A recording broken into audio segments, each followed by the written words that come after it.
दोस्तों, मेरा नाम है हिमांशु और स्वागत है आपका इस चैनल पे जिसका नाम है खेल आखिर। इस वीडियो में हम करने जा रहे हैं नवंबर से जुड़े कुछ इंपॉर्टेंट करंट अफेयर्स जो कि इंपॉर्टेंट है आपके आने वाले सीडीएस, एनडीए या एफकेट एग्जाम्स के पर्सपेक्टिव से।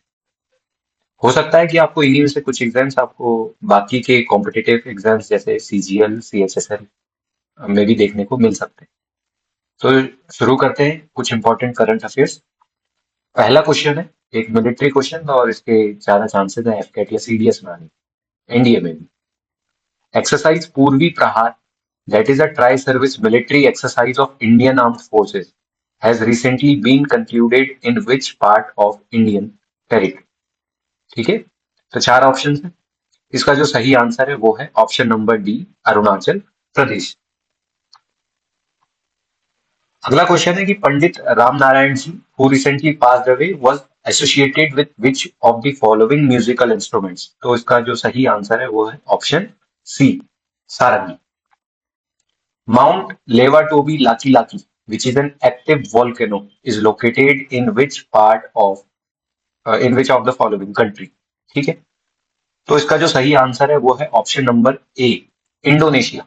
कुछ दिनों पहले ही जो है इस वोल्केनो में एक एक्टिविटी देखने को मिली है। ठीक है, तो Indonesia is the correct answer. In the recent global city index, London emerged as a top city for the second time consecutively. Which firm या which team या organization publish this index? हमें ये बताना है। तो इसका जो सही ऑप्शन है वो है सी, ब्रांड फाइनेंस। ठीक है, ये इंडेक्स के रिगार्डिंग जो क्वेश्चंस हैं ये खासकर आपको एनडीए और सीडीएस में काफी देखने को मिलते हैं, तो इसलिए ये क्वेश्चन एनडीए और सीडीएस के पर्सपेक्टिव से थोड़ा सा इंपॉर्टेंट बन जाता है। और ध्यान देने वाली बात ये कि जो टॉप 100 सिटीज थी उसमें 3 इंडियन सिटीज भी थी, न्यू दिल्ली, मुंबई और बेंगलुरु। इनमें से न्यू दिल्ली टॉप पर थी जिसकी रैंकिंग थी 77। अगला एक और important question, NISAR which is an earth observation satellite is a joint programme between ISRO and which international space agency? तो अगर आपको निसार की फुल फॉर्म पता होगी तो ये आपके लिए काफी इजी बन जाएगा। निसार की फुल फॉर्म है NASA ISRO synthetic aperture radio. ठीक है, तो इसका मतलब ये जो कोलैबोरेशन है ये है इसरो और नेसा के बीच में। तो again option A will be the correct answer. ये कुछ निसार के बारे में जानकारी कि नासा नेसा सेंड्स की equipment for ISRO's Nisar mission. ऐसा भी हो सकता है कि आपको ये क्वेश्चंस 2 या 3 या 4 स्टेटमेंट्स की फॉर्म में देखने को मिले सीडीएस के एग्जाम में। ठीक है, तो कुछ ध्यान देने वाली बात ये कि नेसा सिर्फ और सिर्फ इसमें टेक्नोलॉजी और मटेरियल्स इंडिया को प्रोवाइड कर रहा है, जबकि जो सारी की सारी लॉन्चिंग से रिलेटेड वर्किंग्स होगी वो इसरो खुद से करेगा। ठीक है, और ध्यान देने वाली बात ये कि इसका मेन काम क्या रहेगा। ठीक है, it will aim to enhance the global understanding of changes that is occurring in the earth surface. ठीक है, चाहे वो क्लाइमेट हो जाए या फिर एग्रीकल्चर के रिगार्डिंग लैंड की स्टडी हो जाए या कुछ भी, या वोल्केनिक एक्टिविटीज या अर्थक्वेक्स रिगार्डिंग, ये सारी चीजें इस सैटेलाइट के जरिए हमको पता चलेगी। शायद अर्थक्वेक गलत बोल दिया मैंने, अर्थक्वेक नहीं।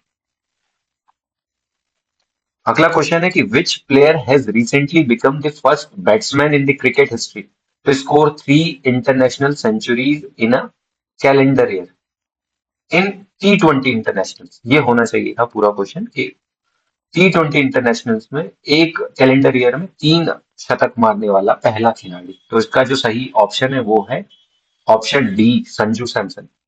ठीक है, 2 तो लगातार ही मारे थे, एक बांग्लादेश के अगेंस्ट और फिर उसके बाद साउथ अफ्रीका के against. Recently concluded Women's Asian Champions Trophy has been won by India, who was the runner up team? तो इसका जो सही ऑप्शन है दैट इज सी, चाइना। 1-0 से इंडिया जीता था फाइनल। और दूसरा क्वेश्चन कि where was this tournament held? तो this tournament was held in India itself. और कौन से स्टेट में, ये भी ध्यान देने वाली बात है, ये हुआ था बिहार में। और आज का आखिरी सवाल कि recently there was a widespread social criticism of a musician being conferred with Sangita Kalanidhi award. ठीक है, तो हु इज दिस म्यूजिशियन? तो जो इसका सही ऑप्शन है that is option number A, TM Krishna. क्योंकि ये थोड़ा सा क्रिटिकल रहे हैं क्लासिकल म्यूजिक के, तो इस वजह से जो है काफी लोगों ने, इनफैक्ट म्यूजिक इंडस्ट्री से भी काफी आवाजें थी कि इनको ये अवार्ड नहीं मिलना चाहिए। So TM Krishna is the right answer. तो उम्मीद है दोस्तों आपको ये वीडियोस में जो क्वेश्चंस है ये पसंद आए होंगे। आगे भी चैनल से जुड़े रहिए, देखते रहिए वीडियोस और अपनी डिफेंस की प्रिपरेशन को और भी बूस्ट अप करते रहिए। फिर मिलेंगे जल्दी एक नई वीडियो में, तब तक के लिए धन्यवाद। जय हिंद, टेक केयर।